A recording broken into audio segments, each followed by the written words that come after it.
Bonjour à toutes et à tous. On va parler aujourd'hui d'un sujet qui est, c'est vrai, un peu délicat, mais qui est tellement essentiel. Comment on peut apporter un premier soutien à une personne qui semble traverser une dépression? C'est une situation qui demande beaucoup de finesse, et on va voir ensemble des repères assez clairs pour savoir comment s'y prendre. On l'a tous plus ou moins vécu, n'est-ce pas? Voir quelqu'un qu'on aime et qui n'a pas l'air d'aller bien, et on se sent complètement démuni. On a cette envie-là, au fond, de faire quelque chose, mais par où commencer? C'est justement de cette volonté d'agir et des questions que ça soulève qu'on va partir. Allez, c'est parti pour la première étape. Parce qu'en fait, avant même de se précipiter pour agir, la toute première chose à faire, c'est d'observer. Juste ça. Remarquer qu'il y a un changement, sans tout de suite coller une étiquette ou un diagnostic dessus.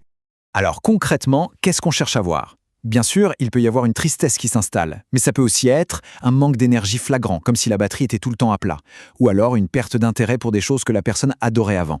Le mot-clé ici, ce n'est vraiment pas la petite déprime du dimanche soir, c'est la persistance, quand ces signes durent et qu'ils commencent à vraiment peser sur le quotidien. Et là, attention, on arrive à un point qui est hyper important. Notre rôle, en tant que secouriste, ce n'est jamais, au grand jamais, de jouer au docteur et de poser un diagnostic. Ce n'est pas notre travail. Non, notre rôle, c'est d'être le tout premier maillon de la chaîne.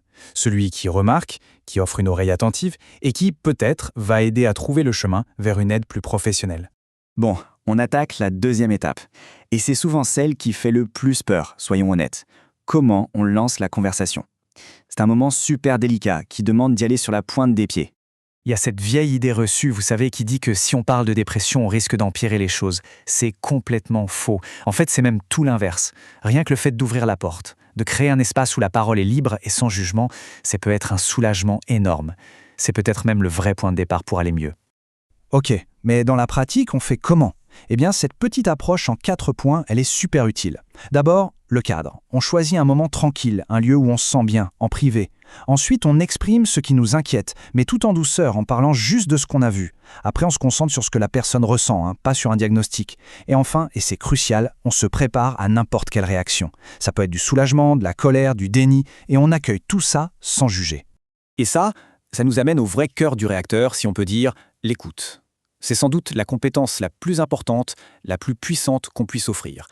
Et pourtant, c'est souvent celle qu'on comprend le moins bien. Cette phrase, elle dit tout, non? Il n'y a pas de formule magique, pas de mots parfaits à sortir de son chapeau. D'ailleurs, essayer de trouver les mots parfaits, ça peut même sonner faux. Ce qui compte, ce qui touche vraiment, c'est l'authenticité, c'est la sincérité de notre attention. Maintenant, si on a besoin de quelques repères, il y a des phrases toutes simples qui peuvent vraiment tout changer. Par exemple, dire « ça doit être vraiment dur ce que tu traverses ». Ça valide ce que la personne vit sans jugement. Ou un simple « je suis là pour toi ». En fait, ce sont des portes ouvertes, pas des pieds de biche. On invite à parler, on ne force rien. Et puis, il y a le revers de la médaille. Les phrases qui partent peut-être d'une bonne intention, mais qui font super mal. Le fameux « secoue-toi un peu » ou « c'est dans ta tête ». En fait, ça minimise complètement la souffrance. C'est un peu comme dire à quelqu'un qui a la jambe cassée « allez, marche un peu ». Ça ne fait que rejeter ce que la personne ressent. Et attention, écoutez, ce n'est pas qu'avec les oreilles. Notre corps parle, et il parle fort. Une posture ouverte, un regard bienveillant, ça met en confiance. Des bras croisés, un regard qui fuit partout, ça ferme la porte. Et surtout, il ne faut jamais, jamais sous-estimer la puissance du silence. Un silence confortable, partagé, ça peut être 1000 fois plus apaisant qu'un mot maladroit. Ça laisse l'espace à l'autre pour trouver ses propres mots à son rythme. Ok, le dialogue est ouvert, la confiance s'installe. C'est là qu'on peut commencer, tout doucement, à regarder vers l'avant. La clé, c'est d'encourager, jamais de forcer. Parler d'aide professionnelle, ça peut être un peu délicat. La meilleure façon de faire, c'est de dédramatiser, de normaliser complètement le truc. On peut en parler comme on dirait « tiens, ça fait longtemps que t'as mal au dos, t'as pensé à voir un médecin ». C'est juste ça, une démarche de soins, normale et efficace pour un problème de santé. À côté de l'aide d'un pro, il y a aussi toutes les petites choses que la personne peut essayer de faire pour elle-même. Mais attention, là encore, avant de bombarder de suggestions, la question la plus intelligente et la plus respectueuse à poser, c'est « est-ce qu'il y a des choses qui t'ont déjà aidé par le passé, quand ça n'allait pas fort ?» Ça part de son expérience, de ses propres forces. Et si la personne est ouverte, alors là, oui, on peut explorer quelques pistes ensemble.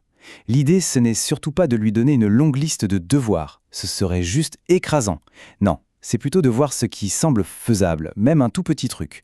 Une petite marche de 5 minutes, écouter une chanson qu'elle aime, chaque tout petit pas est une victoire. Parce que oui, aider, ce n'est pas toujours simple, loin de là. Cette dernière partie, elle est là pour parler des moments difficiles et d'un point fondamental. Il faut aussi penser à soi.